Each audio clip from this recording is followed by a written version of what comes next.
Looks like we have another scene developing right now. Police are still here at the crime scene. You can see the officers, police cars lining this entire block. Fought Johnson, who then shot them both. 2 Idaho children missing since September. All 4 people found dead in a home. This whole glass wall has been shattered. The remains that were found on Chad Dable's property were that of the 2 children that have been missing. They have not taken delivery of yet. Is that just a coincidence? Honestly, Some disturbing details, including that these murders played out. The plane just crashed into their house. This is our neighbors.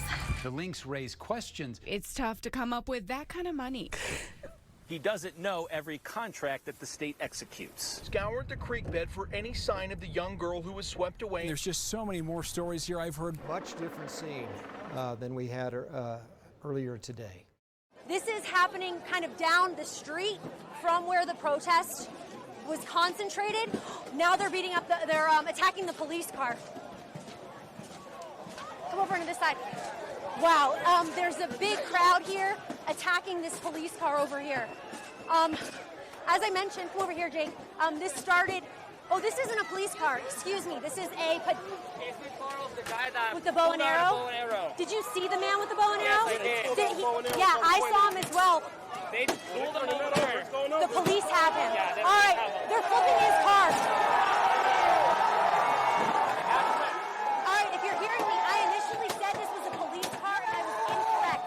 This is the car of the man, an older man who was pointing a bow and arrow at people. They hit him and they yes. Other people who had a better vantage point are confirming to me that they were beating up the man with the bow and arrow. Now I believe that the police have custody of him, and then the demonstrators here started attacking his car, flipped it over, and I mean, you can see what's happening. It's the American flag that's to honor police officers, you know, the thin blue line. That's what they're burning there and attempting to burn on top of that car that was overturned earlier. And of course, we have had an example, a very sad and tragic one this week of an officer in Ogden shot and killed in the line of duty. And officers who put themselves in harm's way every day. All right, hey, it looks like there might be a fight breaking up. This guy's trying to take the flag away. Back up, guys. This guy's trying to take the flag away. Oh. All right, police are pushing us. Watch out. Watch out. Watch out. Watch out. Sorry, guys. Holy moly. All right. We're backing up. All right, police. They took that opportunity. They took that. Yeah, they took that opportunity of kind of the chaos. Can you hear me, Brian? Yes, I can. Go ahead. Back up. All right, so what happened? There was a shuffle with the thin blue line flag. Someone was trying to grab it from a demonstrator, and it looked like a fight broke out. And during that chaos, police took that opportunity, and they shoved demonstrators. There was a number of people on the ground kind of blocking us from moving away immediately. Some rubber bullets were fired. My back was turned during some of it, but I did hear the rubber bullets being fired. They end their lives. They chose to leave their children without parents. What would you say to the man who killed 2 people you love? We didn't just lose 2 loved ones. The world lost 2 pure souls that day. In April, prosecutors say Albert Johnson wanted money and broke into the home of Tony and Catherine Butterfield. He woke them up, robbed them, and left, but his keys fell out in the house and he went back. The Butterfields armed themselves with knives and fought Johnson, who then shot them both. The couple's 3 children survived the attack. You took away 2 loving parents who absolutely adored each other and the family they had created. I'm so sorry for your sister, your brother. Johnson spoke briefly in court today, apologizing and asking for forgiveness. It comes to the reality of what I had to face from here on out. He faces a life in prison, no chance of parole.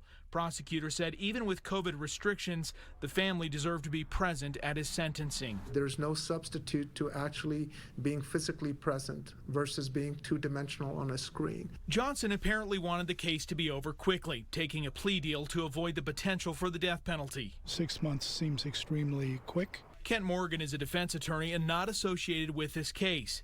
He says the double murder case like this would likely take years of court proceedings before reaching a plea and sentence. Ultimately, the defendant makes the decision on whether he wants to plead guilty or not. Tony and Catherine Butterfield were unwavering lights of love. And as he begins a life in prison, Albert Johnson will have the stinging words of the pain an innocent family will feel for the rest of their lives. you've committed a heinous crime that there isn't a punishment severe enough for. Well, a deadline has come and gone with no sign of 2 Idaho children missing since September. Yeah, the mother did not bring them to police today as ordered by the court. Kelly Vaughn reports from Rexburg with the next steps in the investigation and how the family of the missing children are coping now.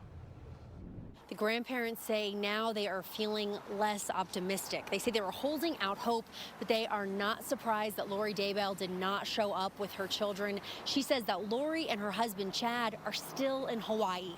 Probably sunning on the beach somewhere while we're sitting here wondering where the kids are. Kaye Woodcock is the grandmother of missing 7-year-old JJ Vallow. JJ and 17-year-old Tylee Ryan have been missing since September. Their mother, Lori Daybell, was served the order to deliver her children to Idaho while at a resort in Hawaii. That arrogant, smug attitude she had, that's what really let me know that she's not going to do anything unless she is absolutely forced to do it. Lori Daybell and her new husband, Chad, are both connected to other death investigations, including the deaths of both of their former spouses. The only word that is coming to my mind right now is a monster. The Woodcocks are still offering a $20,000 reward for information that leads to finding JJ and Tylee. Now, the exact next steps are a bit unclear. It will be up to the judge to decide what will happen to Lori Vallow for not following that court order to produce her children. Now, the grandmother, Kaye Woodcock, says she has heard talk of a possible extradition order, but again, that final decision will rest with the judge. Reporting from Rexburg, Idaho, I'm Kelly Vaughn. Chad Daybell and his new wife, Lori Vallow Daybell, now both behind bars in Idaho, both on $1 million bail. Chad is being held in Fremont County. Lori Vallow Daybell being held at the Madison County Jail, which is about 15 miles south. Family members are confirming that the remains found on Chad Daybell's property are those of JJ Vallow and Tylee Ryan. Kelly Vaughn joining us live in Idaho with the very latest developments from today. And what are some of the next steps in the case, Kelly? All right, so family members of Tylee and JJ, they're the ones that put out that statement saying the remains that were found on Chad Daybell's property were that of the 2 children that have been missing since September. Now, to be clear, law enforcement, the FBI, medical examiner, none of them have confirmed that those are the identity of the remains that were found on that property. Now, the remains, they were found during a search of Daybell's property yesterday, and this search, it's still going on today. Investigators were continuing to search Chad Daybell's property throughout the day. They had the roads blocked surrounding the house. Yesterday, we were able to kind of fly our drone over to see what was happening, but today they'd issued a temporary flight restriction over Chad Daybell's property, so we couldn't use the drone. There couldn't be any helicopters over the home. Now, other than the remains, we've not been told of anything else that law enforcement have found in the search. There's actually neighbors here across from the courthouse where we are, where Chad Daybell had his court appearance. They hung signs today asking for justice for Tylee and JJ. They say the news has been gut-wrenching. And at the same time, it starts to help bring in that closure that people can start to heal and move forward from this tragedy. Our new details just coming to light about an anti-malaria drug for potential treatment of COVID-19 our state bought 24 days ago. Yeah, we have team coverage for you here in Utah and in the nation's capital as well. It is a deal that was never open to the public, but you are funding it. Jim Spiewak found out the deal was for about $800,000. Jim? Yeah, I got a copy of the contract. It's right here, and what the governor's office and state is calling a rapid fire decision for 20,000 units of hydroxychloroquine, which the state also told me earlier tonight they have not taken delivery of yet. Behind closed doors, with the public not knowing who has a seat at the table, decisions are being made and taxpayer money is being spent. We should be making responsible decisions and being transparent with those decisions as well. This purchase order shows on March 31st, the state of Utah bought $800,000 worth of hydroxychloroquine.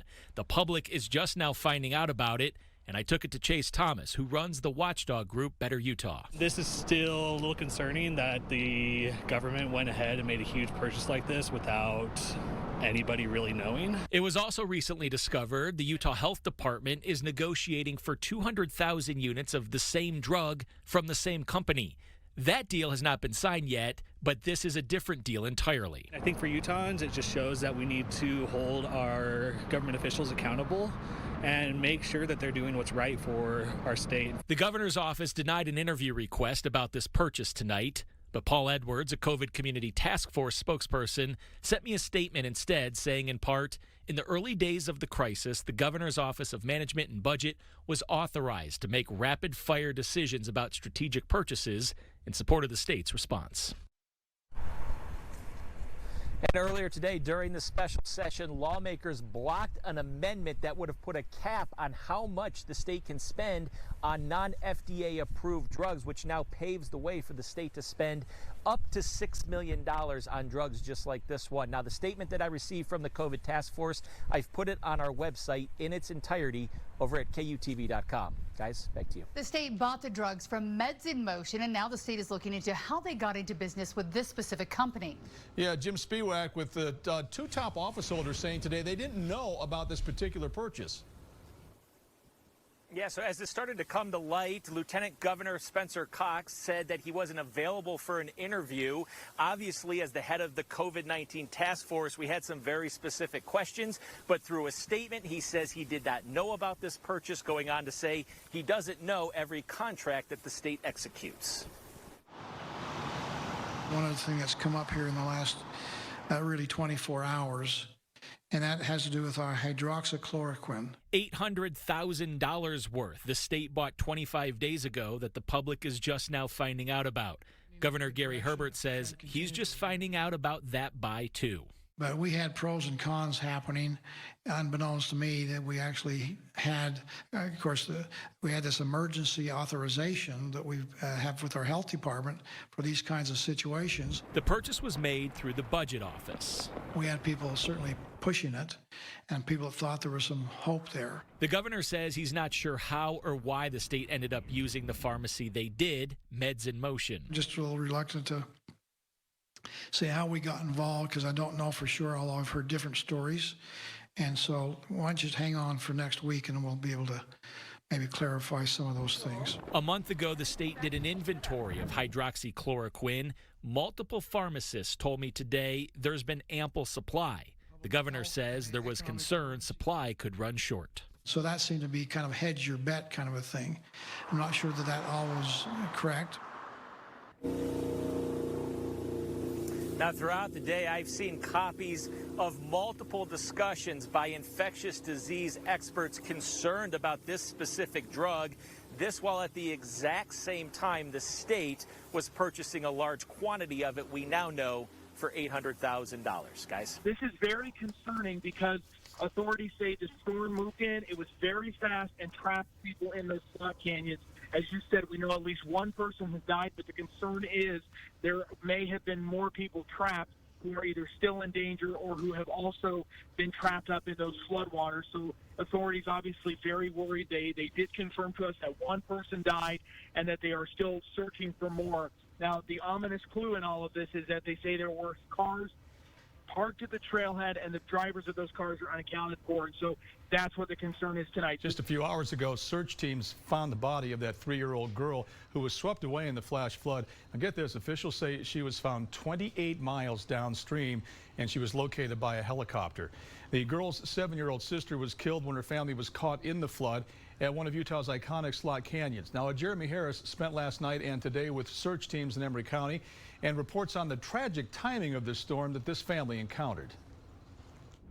You can see the power of the storm. It washed all of this mud down out of the canyon and came over the road. This right here is the parking lot to a very popular trail that put 24 people in the path of a flash flood.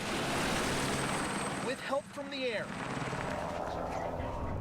search teams on the ground scoured the creek bed for any sign of the young girl who was swept away in the floodwaters. Sheriff Greg Funk says a father and his children came here to the Little Wild Horse trailhead to hike.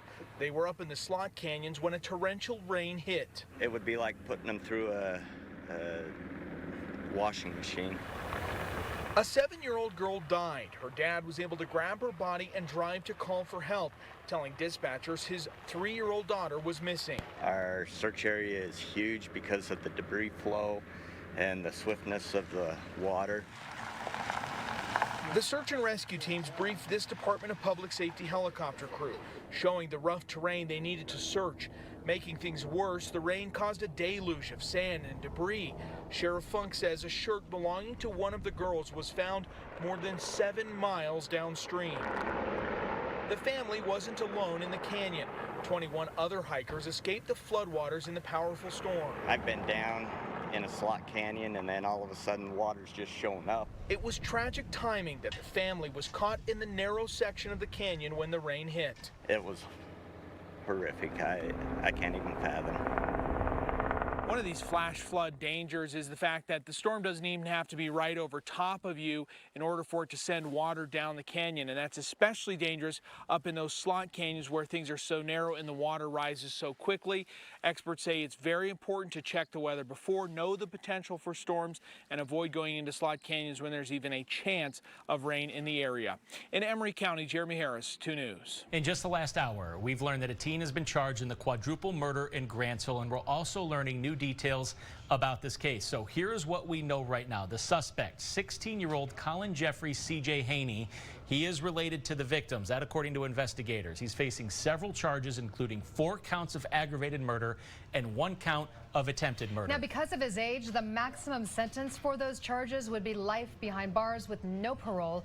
Michael Locklear was live at that press conference. He joins us now with some more information on the charges. What are we learning, Michael, about how this all played out and the timeline? Some disturbing details, including that these murders played out over the afternoon, a period of about 5 hours. That's what the county attorney told us here in that room here at the Tooele County Courthouse just a short time ago. He says that the 16-year-old killed every member of his family as they arrived home. So these shootings did not all happen at once. Here's the timeline, again, just out within the past hour. First, mom picked up her 12-year-old daughter from school, and C.J. Haney is accused of killing them when they got home about 1 o'clock Friday afternoon. Then, 1 hour later, he allegedly shot his 15-year-old sister several times when she came home from school. At 5 o'clock, his 14-year-old brother, and then shortly after 6 o'clock, prosecutors say C.J. Haney shot his dad in the leg. A neighbor then showed up and took both the dad and the teen to the hospital. Everyone wants to know about the motive here, and we asked the county attorney about that this afternoon. We have no answer at this point as to what his motive or mental state was. At this point, he has declined to speak to the police. Maybe sometime in the future this will come forward, but at this point we don't know. There's a lot of evidence that's being gathered off of. Prosecutors say that they believe it was a handgun owned by the family. The teen stayed home from school on Friday, so he'd be there as his mom, dad, and 3 siblings showed up. Coming up at 6 o'clock, what's next in this case and the evidence that police are analyzing right now. Live in Tooele, Michael Locklear, 2 News. Overwhelmed, Mark. You can imagine what it would feel like to have something like this in your yard and trying to process what you're going to have to do to clean it up. Well, that's the reality for thousands of people here in northern Utah tonight, and really the cleanup is just beginning. Tonight was about cutting to the chase and at least getting the tree off the house. Tony and his neighbors helped in any way they could, in this case with a convenient winch on his Jeep. I figured, what the hell, might as well see what I can do to help get that tree off their house. Down the street, 6:15, boom. Lawrence and Mariana used duct tape to cover shattered windows on their SUV. Washington Terrace, especially when it comes from the east. This street isn't a stranger to Mother Nature's wrath. In late 2017, a tornado came right through here. Lawrence's house was spared back then, but not today. But it didn't get our house, but it got our 3 vehicles, so this car is smashed, my other car is smashed, can't even move it out. This thing happened to all of us. It's not good for anybody. It's no fun.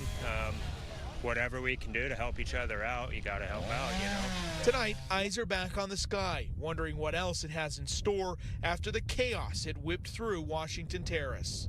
Just got to get through it, I guess. One more thing this year. Developments breaking in West Jordan, where a plane with 6 people on board crashed into a neighborhood. It happened about a mile south of the regional airport. 2 News team coverage for you this evening. Jeremy Harris with reaction from witnesses. First to Kyle Harvey, who just spoke to first responders. Kyle. And we found out that there Well, Brian, yes, we did just wrap up the conversation with them. There is a lot of people here at this scene. I want to get out of the way and show you the crash scene. This is an aircraft that came down in kind of across two different adjoining backyards. And then some debris also hit a third house. There was 6 people on board of this airplane. Every one of them are hurt. We're told by some of the first responders that at least multiple people may die as a result of that. There was only one person in the 3 houses that were involved in this at the time of the crash. I'm told they're also getting some medical treatment for injuries sustained in this crash. The plane had just taken off from South Valley Regional Airport just a few minutes prior to it coming down. We do not know exactly where it was headed, and it's not known right now what may have gone wrong so soon into the flight. Just in the last 20 minutes or so, the federal government has arrived, the FAA as well as the NTSB. They're going to be doing their own investigation. They've got their investigators pouring over the scene right now, taking a very close look at everything that has happened there. Now, that's what we know from first responders, but there was also a lot of people who beat them. People that live in this neighborhood who got there, saw a lot, and in some cases did a lot before first responders even got there. Reporter Jeremy Harris spoke to some of those people. Jeremy, what did you hear from them?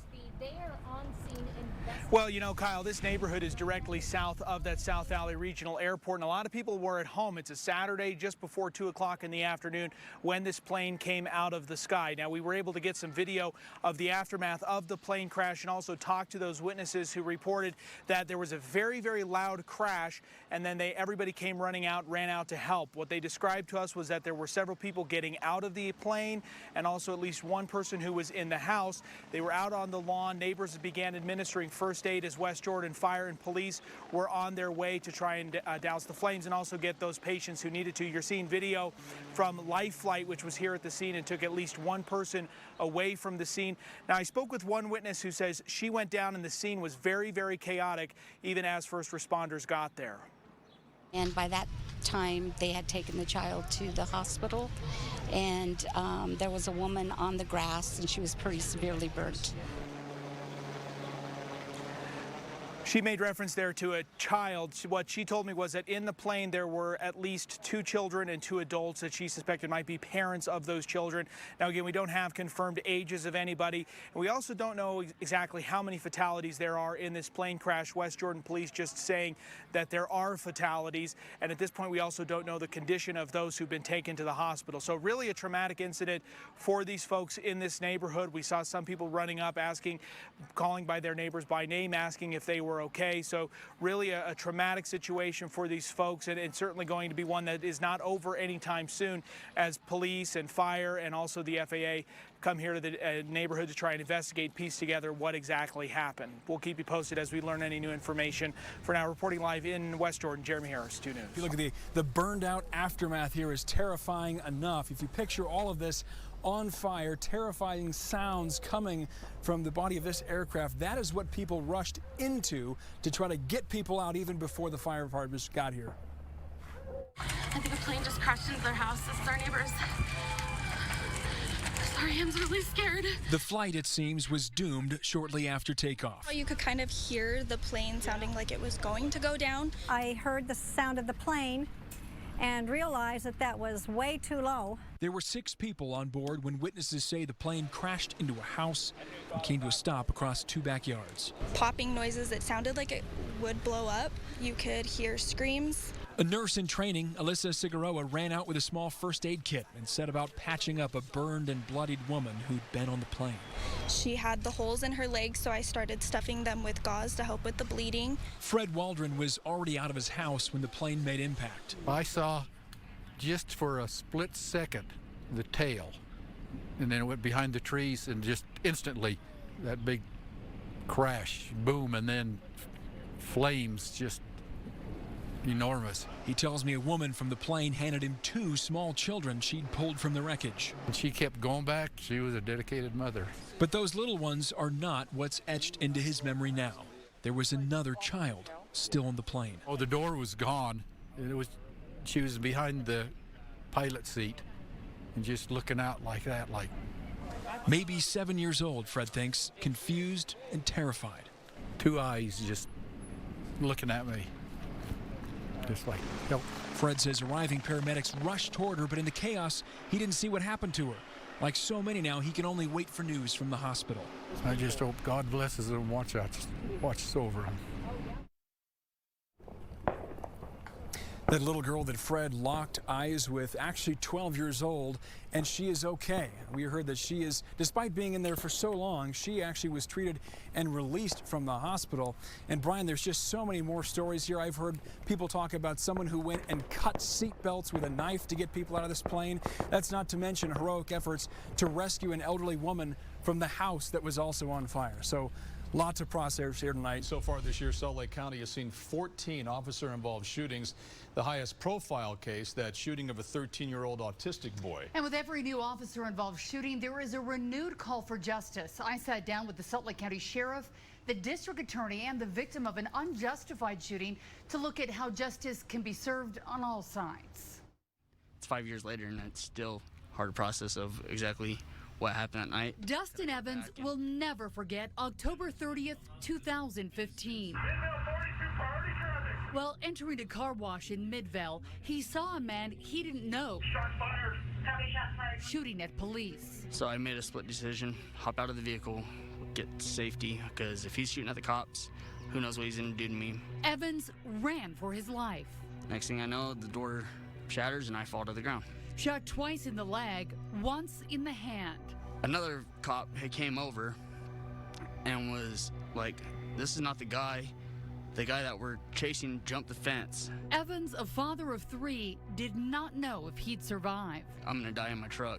I'm not gonna say bye to my kids. I'm not gonna say bye to my wife. 9 months later, Salt Lake County District Attorney Sim Gill ruled the shooting unjustified, but stopped short of filing charges, calling the matter an honest mistake. The officer was reacting to something, but he was mistaken.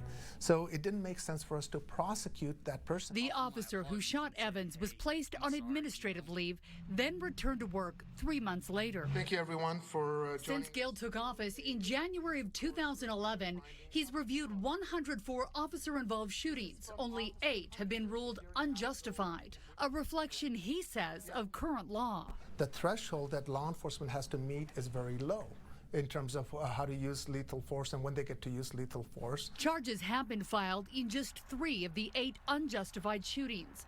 All 3 of those cases were ultimately dismissed. But the threshold for prosecution to hold them criminally accountable, very high.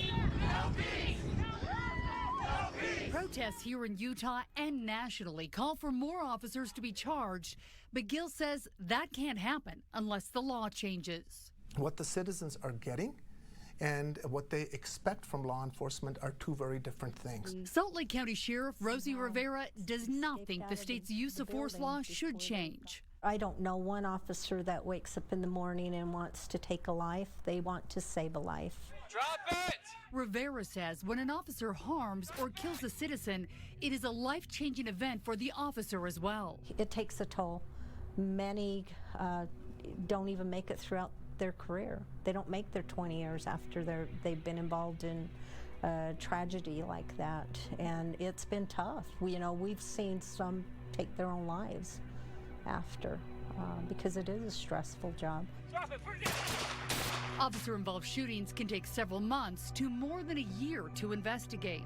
We have officers sitting at home right now waiting, and when you talk to them, it just seems like it takes forever for an outcome. We asked Sim Gill what can be done to reduce that time. The easiest way we can do that is we can reduce the number of shootings. Gill says his office is not given any additional resources to investigate an officer-involved shooting, adding to that political pressure. We just had a recent shooting, and I've got a mayor out there saying that we want a quick and swift outcome out of that. The problem? Gill had 9 other officer-involved shootings to review before the September 4th shooting of Lyndon Cameron, a 13-year-old Salt Lake City boy with autism. When a citizen is shot or killed in our community, do we not want to be deliberative about that? Do we not want to be thorough about that? The question now, what should accountability look like after a police shooting going forward? If the cops are not held accountable for their actions and they know, oh, I can shoot this guy and be back on the force in a couple weeks, paid, what does that do? It doesn't do nothing. Not all cops are bad. And we don't agree with the bad either. And we do everything that we can to make sure that we are giving them the support that the officers need, but at the same time holding them accountable. And that is what our communities want. They want us to hold our own accountable. You know, in the United States of America, there's 3 ways you can kill a human being. One is by 30 years of appeals on a death penalty case. Second is by declaration of war by Congress. Or third, when a police officer shoots a citizen in our community. And if you think about the first 2 versus the last one we want to circle the wagon. On the book's investigation, uncovering questions about how a charter school with links to a notorious polygamous group spends your money. Chris Jones and the Beyond the Books team spent weeks looking into this story. Chris? Well, our investigation found links to Vanguard Academy and the Kingston Polygamous Group. The links raise questions about how the school spends tax dollars. That was something else that was weird to me. This former Vanguard Academy staffer who asked not to be identified says every day at the West Valley City Charter School was stranger than the day before. I mean, I noticed everyone was very similar. From the oddly close-knit student body and staff, The other teachers, all the kids. To the underage girl she discovered was already living with a man, and although only a teen, hinted that she was pregnant. I had one student who was married. She was 16. She stopped coming to school after December. This teacher says she felt different from everyone, and then a colleague explained why. He just said, I think his exact words were, you know this is run by polygamists, right? Beyond the Book's research reveals Vanguard Academy's student body is made up of a small number of families, most prominent among them, the Kingstons. The Kingston name is tied to the powerful and secretive Utah polygamous group known as the Order. Beyond the Books obtained a yearbook from the school's inaugural year. Of the 200 students, 44 or 22% of them were Kingstons. Beyond the Books also discovered that at least 5 of Vanguard's 8 board members and 4 teachers have links to the Kingston polygamous family. Because it seems like it was a family-run school. Family-run or not, charter schools still use taxpayer dollars and must follow all state and federal civil rights laws. Since 2017, Vanguard has received nearly $17 million in taxpayer money. Vanguard says they do not deliberately exclude any students. And they use a state-approved lottery system that selects applicants who have applied to the school. The lottery does, however, give preference to the children of the school's founders, school board members, and siblings of those kids who are already enrolled. So this is a difficult question. We broached the subject with the school's director, Suzanne Owen. There is a large polygamist population at the school, and that is the reason that so many of the siblings sort of crowd out other minorities and other white students from attending your school. Vanguard is a public charter school. We do not have an affiliation with any other kind of religious or belief system. It's 22% of the student population being from one surname. Is that just a coincidence? Honestly, I haven't looked at the data in that way. It doesn't take a data scientist to realize that there is one surname that sort of appears on the rolls a little bit more than others, correct? We don't discriminate. But questions about Vanguard do not stop with its students. Beyond the Books decided to look into the companies the school has hired to provide everything from paper copies to meals. We found that unraveling the web of businesses connected to the Kingston Group to be almost impossible. But then we got a break. We uncovered this 2003 lawsuit against the family. In it, it names 200 Kingston family members and the businesses they run. From this lawsuit and the help of former Kingston Group member Jeremy Tucker, we identified more than half a dozen companies associated with the Kingstons. These companies have been paid more than $1.6 million by the school over the years. But 2 Kingston-linked companies have reaped the biggest rewards. AAA Security has received more than $250,000 from Vanguard in the last 5 years. And Premier Catering, a company that was established just a year after the school, has received $1.2 million since 2016 to serve lunch to Vanguard's 450 students. Owen says the school has followed the state's required purchasing rules, also known as a request for proposal, or RFP. One of the companies that provides your food service is a company that is associated with the Kingston family. We do follow the RFP and all procurement procedures. And so it had nothing to do with the people who owned the catering company? No. We set up the guidelines in our RFP, what we expected to feed our children healthy, high-quality meals. Beyond the Books, through a public records request, asked for all of Vanguard's documents surrounding how they picked these companies. The school has yet to send us that information. Part of what I thought of Tonight, for this former Vanguard staffer, as a taxpayer, the questionable spending by Vanguard concerns her. But as a parent, what worries her even more is fear that some students have been turned away. it's just anybody outside of their group. Like, if I wanted to apply my kid to go there, I don't think they would get in. Now, in addition to using companies linked to the Kingstons, since 2019, Vanguard has paid nearly $2 million in rent to its landlord, a private school called Ensign Learning Center, a company also with links to the Kingston Group. Coming up tomorrow, we take a look at the racial breakdown of the students who attend that school. It's in West Valley City, but they have virtually 0 students of color there. Guys, back to you.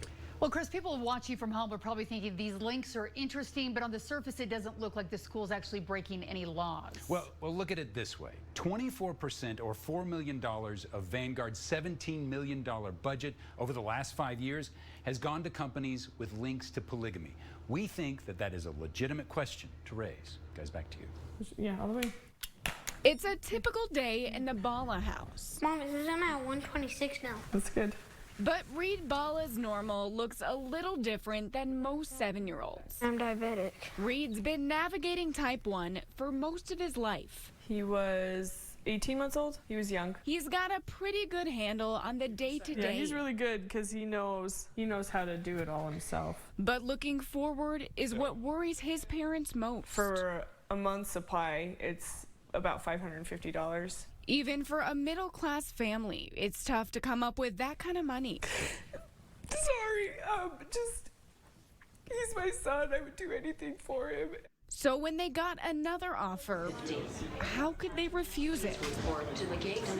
Inside Salt Lake International Airport. We are going down just across the border in Mexico to get insulin. Eric and Erica Thraukeld have agreed to help the Balas. We basically said 2020 was going to be our year of giving back. 2142, we are taking XT extra time. They're using their airline miles and hotel points to fly to Yuma, Arizona. Nobody should have to go without something that they need to live. Right here. Last U-turn. USA. Wow, look at all that razor wire. The border crossing is busy. Some drive across. Others, like Eric and Erica, walk. And welcome to Mexico. Is that it? Yep.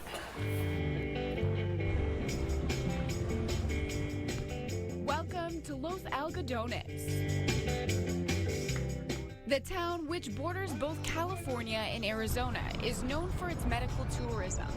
Everything from dental to pharmacy. It is just all right here. The pharmacy is literally feet across the border, and thousands of Americans come every day. The majority of them are coming for prescription medication, and they say their top seller is insulin. Eric and Erica head straight for the pharmacy. Can we do the Novalogs? Where no insulin prescription is needed. And how much are they? The pen is $15.93. The place is bustling with Americans. There'll be times where we can't even take lunch. Abel Campos, an employee at Leakey's Pharmacy, Right over here. showed us around. The insulin is kept refrigerated. The same brand sold in the U.S., but for 7 times the price. If we could make it more affordable, why can't they? $620.55. Eric and Erica buy 36 Novolog pens. $620.55. What would cost close to $4,000 in the U.S. Thank you. They pack their coolers and head back. Not as scary as I thought. They got through customs with no problem. And they actually allowed us to get more insulin than I thought. And now, back in Utah, they're ready to hand over the insulin to Reed's family. Hello. Hey. How are you? Good, how are you? Good. The Ballas are shocked by how much they brought back. Jeez Louise. Look at all that. Enough to make a real difference for their family. Knowing that it's not even going to be an issue. You know, we don't have to budget things. We don't have to dance around things. It changes it, makes the whole situation a lot easier. They take what they need, and the Threlkelds will donate the rest to another charity. It's just crazy. It's just crazy. For now, they've bought peace of mind. It's a good feeling. Thanks so much, guys. And the Ballas, Yeah, it's just crazy to think the generosity of people. are off to focus on their son. Thank you. Thanks so much, guys. Have a good day. You too. We've talked to so many people around here. They're still worried It's a about freaking this. earthquake! Earthquake! Back and forth about it and telling us We're in the hey, middle of an this is earthquake, a lot- Tony. This is a lot Tony. for them to really handle. Again, Oh my this God. is impacting 1,000. Oh, are you guys okay? Oh my gosh. Are you guys okay? We are, oh my gosh. Just. We're hanging on. We are rocking. Yeah, This- are you guys under the Holy desk? You cow. guys okay? We're- We've got a big time earthquake here right now. This is big. Yeah. Scary. Our studio here. I just has want to make sure you been guys are shaking, safe. Are you lights guys under the swinging. table? We're on the bottom floor of a 26-story building in downtown Salt Lake City. Looking around right now to see how things are Yeah, we outside. got people outside kind of running around. What is going on? I have no idea how big of a quake this was, but it was Wow. really rocking and Jade, are rolling you here. hearing anything? I'm not hearing Holy cow. yet, but it was intense. In the feed room. The lights have Oh. been shaking. Our brick pillars have been shaking. You okay, Lindsay? Yeah, Lindsay. Holy cow. My husband's actually calling me right now. Yeah, Yeah. I've never experienced anything like that No. before, No, especially that was here. I've been in the incredible. Bay Area before, but this one. We know that this building was put on rollers specifically for that reason, so it did shake us really good. I know we were looking at Reno at the time, and we were probably expecting a couple little rumbles after. Yeah, And we probably just absolutely. gave Reno a heart attack. Oh my gosh. That poor. Yeah, we that gave poor us a heart reporter. attack too. Okay. Let's see. We don't know exactly what we're going to be doing here, but Jade, know- come up on set. I mean, we have the social We're distancing social going on right distancing. now. Yeah, but safety I'll first hang. here. I'll hang back here. Okay. I wanted to see if anything's going on out here. I don't see see any much other. going on outside. We have people just kind of standing around. Everyone There's is a guy just wondering what's waving going at on. us. I'm Yeah, going to we've get on got some Twitter really quick and tracks, see. Tracks. It looks like the station is not lit up, so they might have suffered some kind of damage. Yeah, we've got tracks crews out there right on Main Street at the Gallivan Plaza stop, and they're waving and flagging things down, and the station is not lit up, so I don't know if they might have lost some lights, but looks like traffic is okay. Traffic lights are working. I Yeah, don't this see looked any. like doesn't look like a power outage, but No. let's Not yet. describe what was Holy. going on here in the studio. We had this live shot from Reno, and it just felt like we were gliding back and forth. Yeah, it was We bizarre. heard kind of it sounded like a pop or an explosion right at a first. little boom. From the feed room, it almost sounded like a train was moving through. That's a what big it sounded rumble. like all of a sudden. And that's just pretty. a big rumble. That's pretty common. See, and I live down in Draper, and we had those Bluffdale earthquakes earlier last year, and it felt like a truck hit the house. It was that kind of a boom. This didn't feel like that. This didn't feel like that It was here. This very was different. more of a This was roll. rolling. This was more of a roll. Hey, Yeah. I understand we nothing. have. You have nothing? No, nothing on USGS as of No, yet. nothing Yeah, yet. That's we what should I was get a looking reading at as here well. pretty soon. But I am seeing some activity on Yeah. Twitter. People are starting to. Yeah. Well, we tweet and also say- we have Morgan Saxton live at City Hall. Morgan, did you feel it there?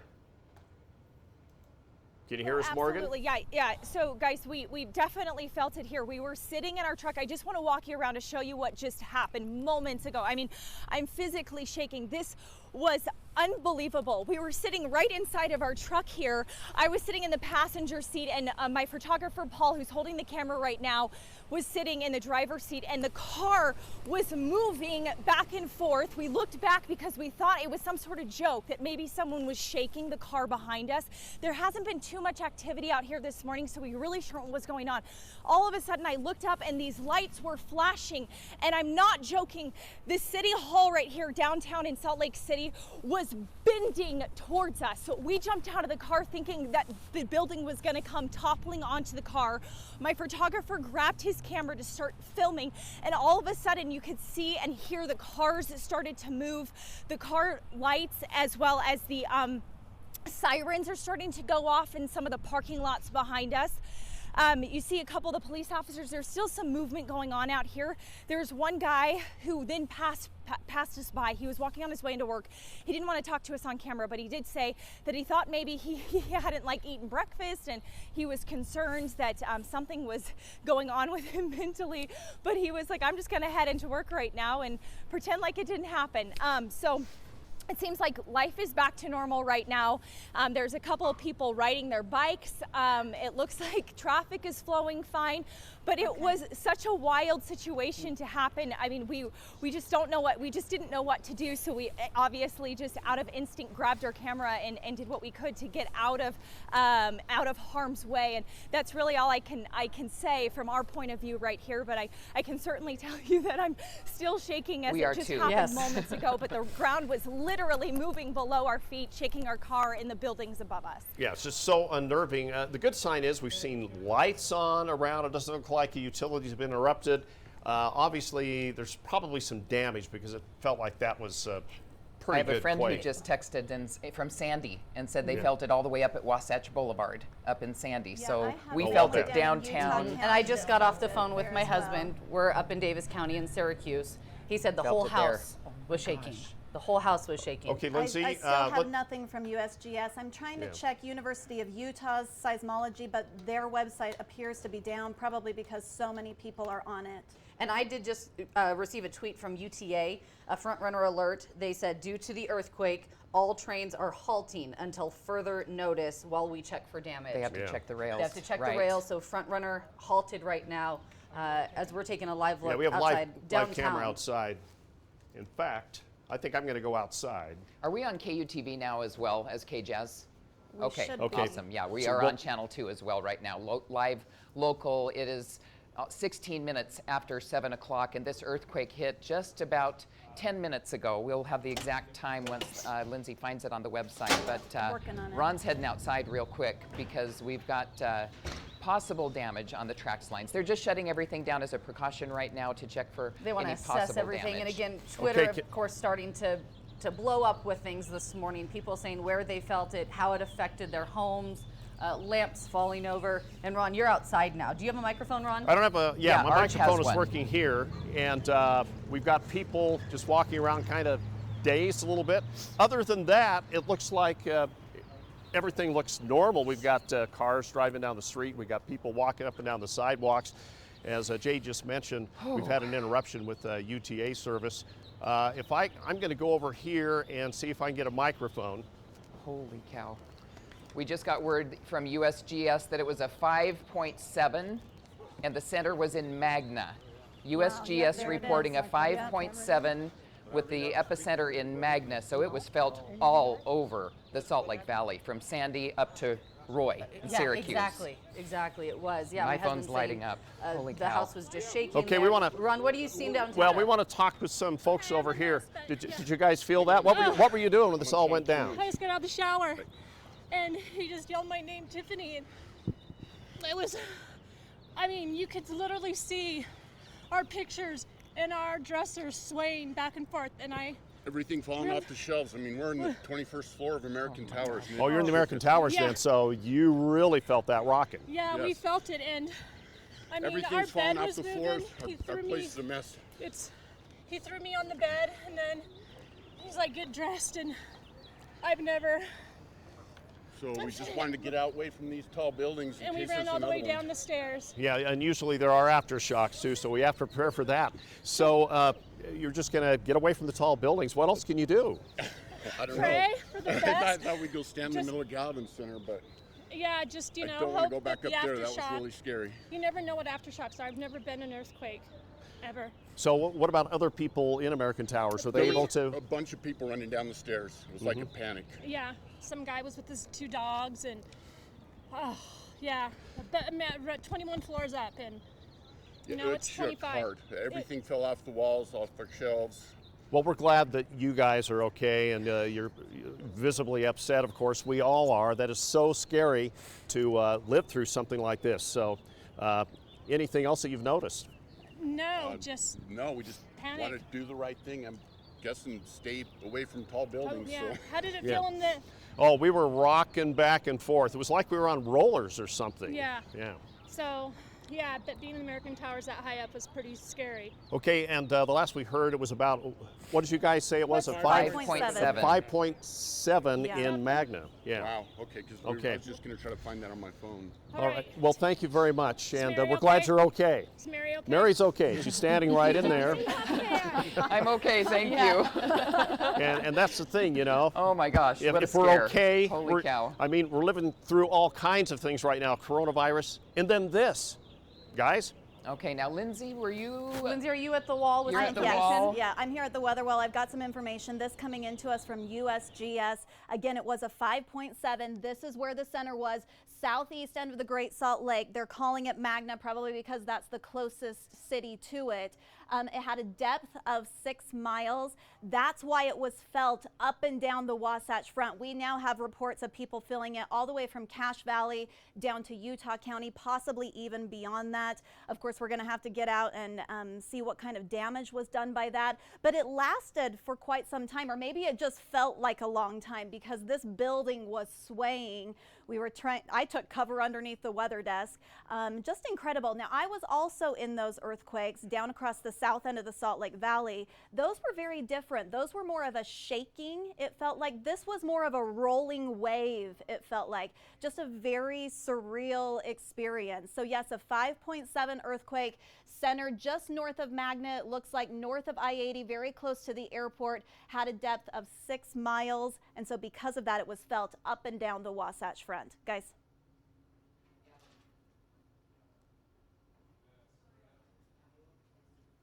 More people coming off. Yeah. At the library, some alarms are going off. They're evacuating people. Let's head out to her and see what's going on there. Right here in downtown Salt Lake City. Morgan, what's going on? Okay. Yeah, anybody. Are you coming to me? Yeah. Yes. Yeah, we're Can you with hear us, you right Morgan? now, Morgan. You guys can hear us? Okay, great. Yes. So we're standing outside the library. We moved across the what's your street from City Hall over to the City Library. And you can see that the lights are still on, so there's still power to the building, but it's really loud because the fire alarms are going off. And everybody has been evacuated. There's nobody in sight that we can see that's inside of the building. These alarms are really loud. It looks like, for the most part, if we turn the camera right here, you can see people are walking across the street, basically acting as though none of this happened. I mean, it's just kind of a very fluid situation. We ran over here and just popped out of our car, so we weren't able to grab them to talk to them to see what they felt or what they saw. So far, real no damage that we've been able to tell. There's some big trees out there, and there's a couple of people crossing the street just right now, so we can maybe grab them to see if they saw anything. Let's walk over here. And from our point of view, traffic is flowing fine this morning. This is along 4th South be careful with that. and 200 East. Wait for me just real fast, if you don't mind, pausing here for just a moment as we wait for these guys to cross the street. You can see the buses are flowing fine. Tracks, however, is paused right here. Jade, I know, mentioned that a moment ago. Yeah. And it looks like, hey guys, Did you feel real it quick, again? did you It's shaking happen to right see, now. Morgan. Did you feel that earthquake? Oh yeah, for sure. What was it? It's what shaking did that feel again. like to you? Morgan, stop. We thought we got rear-ended because you were sitting on it our was truck gnarly. for a We were in second. a truck. We're in an aftershock right now.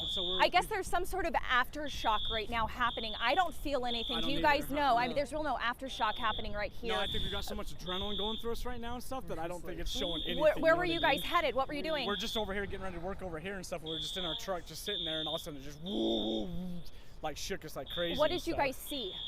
A lot of like white like, in this clouds and building. lightning kind of like and stuff is all we really saw. Yeah, and then like we've seen people in this building, a bunch of people like Just take off running and stuff, Pulling to out. get to cover and safety and stuff. What did you guys do?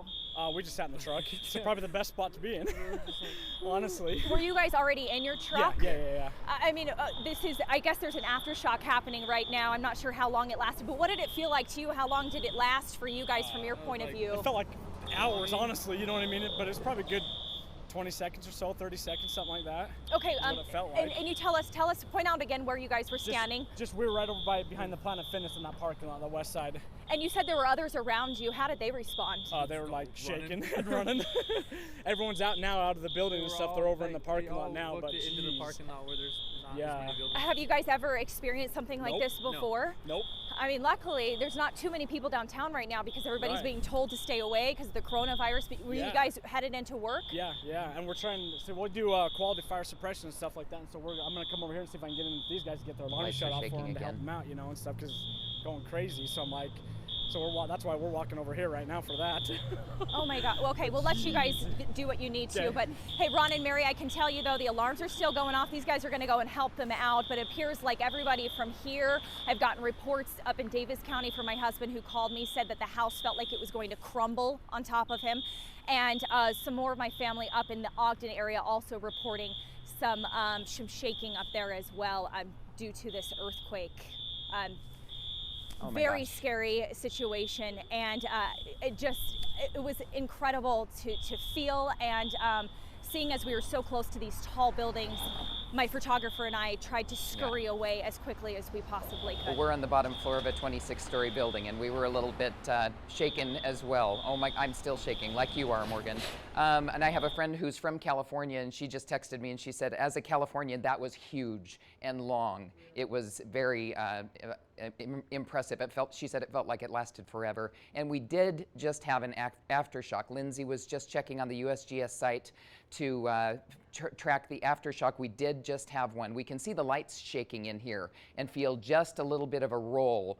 But we also have Ariel Harrison. She is live in Salt Lake City, up in the Sugar House area. And Ariel, you're seeing some damage? Mary, Ron, yes, I'm here at Schmidt's Pastry Cottages in Sugar House, just off 2100 South. If you take a look up at their building, you can see there is a crack. I apologize, I'm still a little shaken. A bunch of us were inside the bakery shop at the time that this happened. I'm going to walk on over here. I've been talking to Brett Borg all morning long. He's the co-owner of this bakery shop here. You guys are offering free bread today, so you anticipate there will be crowds coming to your bakery at 10 o'clock this morning. You've been here how long? And you've told me you've never experienced anything like that. No, I've lived here 37 years, and I've never, all the small ones you get at night, I've kind of slept through. I've never felt, or I've been baking and haven't felt, but this one, definitely. Describe what's kind of around us, not just your business. Is this an apartment complex? Yeah, so here's a house that is rented out, and there's a husband and wife that live there. Across the street, you have the Cafe Espresso coffee shop, and just down on 7th East, there's a bunch of businesses and buildings. That's kind of where you went to golf around the corner. Lots of businesses. It looks like across the street there's no power. So far we have it here, which we're lucky to have. I'm trying to hold the microphone without shaking. That was just so scary. Kind of describe to me those moments that we were inside and kind of what was going through your mind.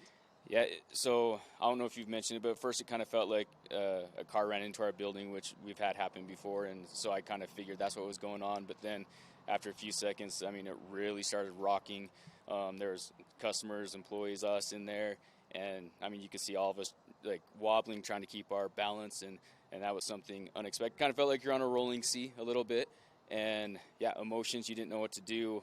I mean, I think we all kind of went in shock together for a little bit. Yeah. I for sure did. I know that I was probably the most scared out of everyone, but inside, you guys are giving away free bread today. You have your employees. Everyone okay right now? So I haven't had a chance to talk to the other bakeries. We have power. Everyone here is okay. I'm not sure extent. I mean, we'll keep this free bread thing going, but I'm going to have to check on my ovens and on my proof box and make sure that everything's functioning just, to make sure it's going to be possible. But we'll have to evaluate that when I get off with you guys, talk to the other locations and make sure that, everybody's okay, and that things are operational. Okay. Thank you so much for your time, Brett. We'll let you get back to work as we know you have a busy schedule ahead.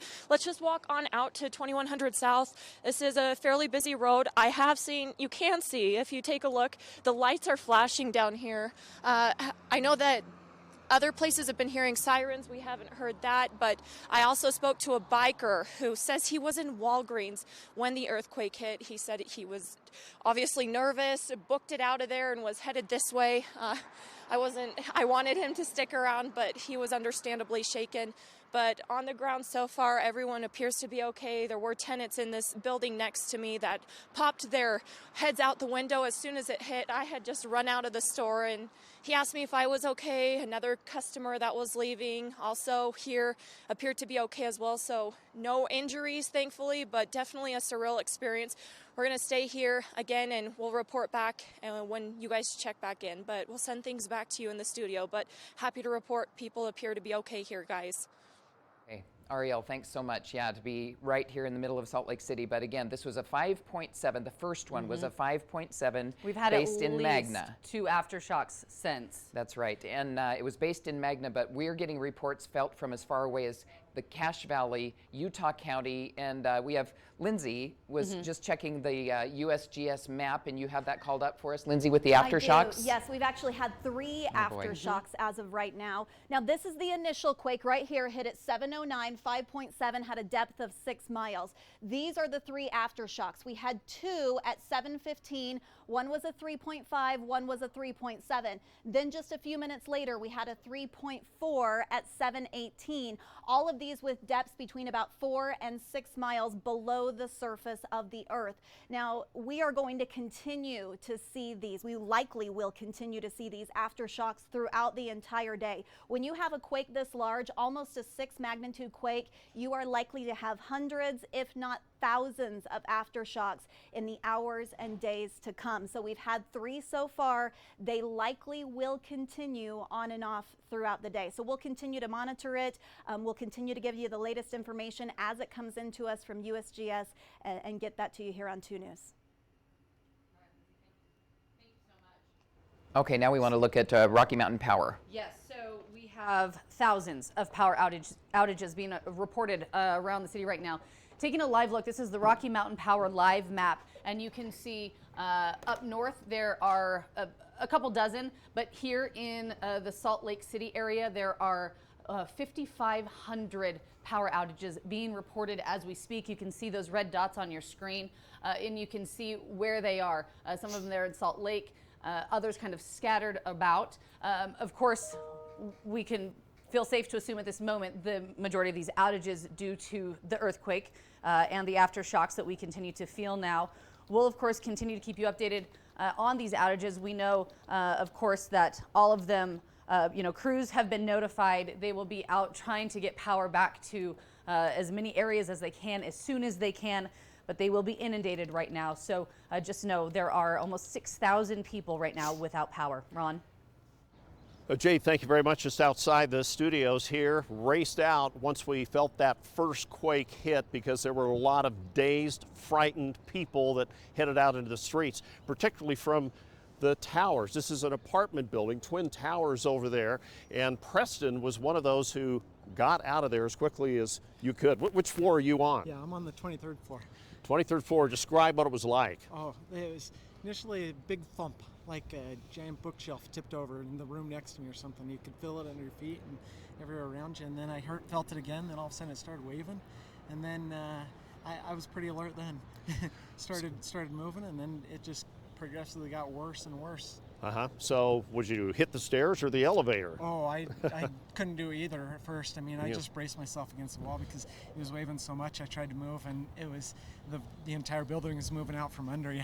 I couldn't even. Did it do a lot of damage in your apartment there? I didn't get a chance to see. I know all the lights went out and it was pitch black, and then I heard a bunch of glass cracking and breaking and stuff. So I think it probably took out all my lamps, and then it finally started to settle down, and I grabbed my stuff and made a run for the stairs. I wasn't getting in the elevators. That's for sure. That's the last thing you want to do is get in an elevator at a time like that. Well, Preston, I'm glad you're okay. I know it's a scary thing, and all of us, are going to have to deal with this. I mean, when it happened here in the studio, we were just rolling back and forth there. So, Preston, thank you very much. Appreciate that. Also outside here, you see people over there at the 222 tower. A lot of people standing just on the sidewalk, a little bit dazed and confused. Other than that, it looks like life is usual down here, other than tracks trains not rolling through. But we have foot traffic, car traffic right here on Main Street. So we'll keep talking with people out here. Back to you in the studio. And we're actually just having another aftershock right now as we speak. The lights I was wondering if you could see the lights shaking. I can't feel it out here. Okay, yeah. Guys, this is now the 5th Fifth aftershock, according to Lindsay. We can see the lights shaking a little bit, and then we can feel the roll. But I've been told that this is the safest building to be in because we are built on rollers, where it's built to absorb the shock of earthquakes, because we know we're along the Wasatch Fault. Right, exactly. And expecting it. And we are getting reports now of some damage that this earthquake has caused. The original earthquake, 5.7 magnitude, now 5 aftershocks. Morgan is out live with some damage. Morgan, where are you? 5th South, 5th West at the Salt Lake Rescue Mission. And guys, check out this damage right below our feet. I mean, there's crumbled brick all over the place. You can see some huge, huge brick that has fallen from the top of the building. If you take a look above us, you'll notice that that's where this brick has fallen from. And there are people just standing all along these streets. There's flashing lights everywhere. I mean, the entire sidewalk is covered in this brick that's just collapsed out here. If you look off to the intersection, we're walking through the mess right now, but you can see that they have some construction crews out here, as well as the police. They're trying to get everybody away. And in fact, look down here. This is a car that was hit by some of the brick that fell off of this building. Again, this is the Salt Lake Mission of Salt Lake. Hey guys, are you guys just trying to get everything? I mean, what are you doing right now? Yeah, we're just trying to get anything else falling for Okay, getting away from the building. Okay, all right, so we're gonna try and get away ourselves. As they said, it's not safe for us to be right here. So let's move out of the way to let them do their work and get everybody out of the way. Here, follow me around the corner. We did notice on our way over here that that the lights are out at this intersection and a couple other intersections. We're actually tripping over all the brick because there's so much of it. So let's give you a couple different angles. So we got the lights out here at this intersection. So keep in mind for traffic heading onto the interstate right now, either are going south on I-15 from 5th South. This is where you'll want to pay close attention. Make sure that you're using this as a four-way stop. As you can tell, all these people are right here. And there's another intersection farther down that's also being impacted. These are at least 2 intersections that we know of right now that do not have any power to them, so treat them as a four-way stop. There's also a fire truck that's headed our way right now. It looks like they're in fact, they're going beyond where we are, so they're not even responding. They're so busy, I'm sure, right now. Again, the construction guys are out here. They're gonna try and clean this up as quickly as they can. The sidewalk is obviously blocked by all the brick that has fallen from this building.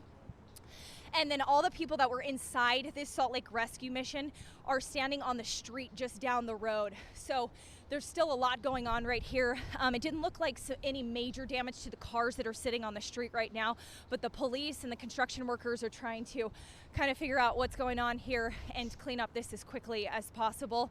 We didn't really feel that any of the aftermath from where we're standing right here in downtown Salt Lake City. But we certainly felt the first earthquake. And as you can tell just above us, I want to point out the heavy clouds, some thick, dark clouds closer to the mountains. And we saw lots of lightning when the earthquake was happening. So very scary situation. It shook so many people. In fact, we have a couple of guys out here. We'll see if anyone is willing to talk to us. Guys, did you happen to feel the initial There's another one right now. Yeah. Aftershock right now. It was crazy, man. I mean, where were you standing? We were working down at Maker's Line in the shop, and everything just started shaking. And why are you guys here right now? We're here to clean up this mess right here after everything gets cleared. Did you notice any damage from where you were? No, I didn't. All right, and then we've got a couple of different power outages. Anything else that you felt or you saw? I mean, the people around, was there anyone? Nah, I didn't. We were just mostly at the shop, and everybody just ran out real quick. Were you inside or outside of your building? We were inside. All right. Thank you so much. You guys, we're going to stay right here and try to get some more information from other people around here, but obviously some significant damage and a lot to clean up out here. Ron and Mary, back to you. Okay, and that is at 5th South and 5th West at the Salt Lake Mission. Ron, you were saying there were already barricades around? Yeah, I think they have already started demolition of that building, but it was amazing how far it kind of threw some of those bricks out on the sidewalk, even almost into the street. That's why you're not supposed to be near brick buildings when an earthquake hits. Exactly. And luckily, it was even a little unnerving being outside here, not Right. knowing if glass would be impacted on this 26-story building. And I've we had- just had a Another aftershock, tremor, yeah. another aftershock. And Lindsay has been keeping track of those aftershocks. That was number 9, Lindsay? Well, there's been so many. We're probably up to 10 or 11 at this point. USGS is a little bit slow. They're a little bit delayed in reporting them. So we've got one at 7:23, 7:14, 7:27, 7:29, 7:15. These are the latest ones that USGS has reported. 3.8, 2.8, 2.5, 3.3. The list goes on there. We also had one, I marked the clock at 7:32, another one at 7:37. The one at 7:32, I'll be interested to see what the magnitude is on it when it comes in from USGS, because it felt like the strongest aftershock to me. And as I mentioned just a few minutes ago, we are likely to continue to see these aftershocks every few minutes or so as we go throughout the day today, possibly even throughout the next few days, because that initial quake at 5.7 was a large earthquake. And when you get an earthquake that large, you tend to get these aftershocks that can last for days. So we will continue to update you as we continue to get information from USGS. When I get the information on how large that aftershock was at 7:32, I'll of course come on and let you know. Ron and Mary. Okay, Sterling's calling right now because you felt it up in Kaysville. Is that what you're saying, Sterling? In Centerville. Yeah, you felt it pretty good? He lives in Centerville. Okay. Okay, Sterling's going to call and we'll talk to him in a minute. Yeah, we'll try to get him on our news line. Okay. And it's amazing how many aftershocks there are.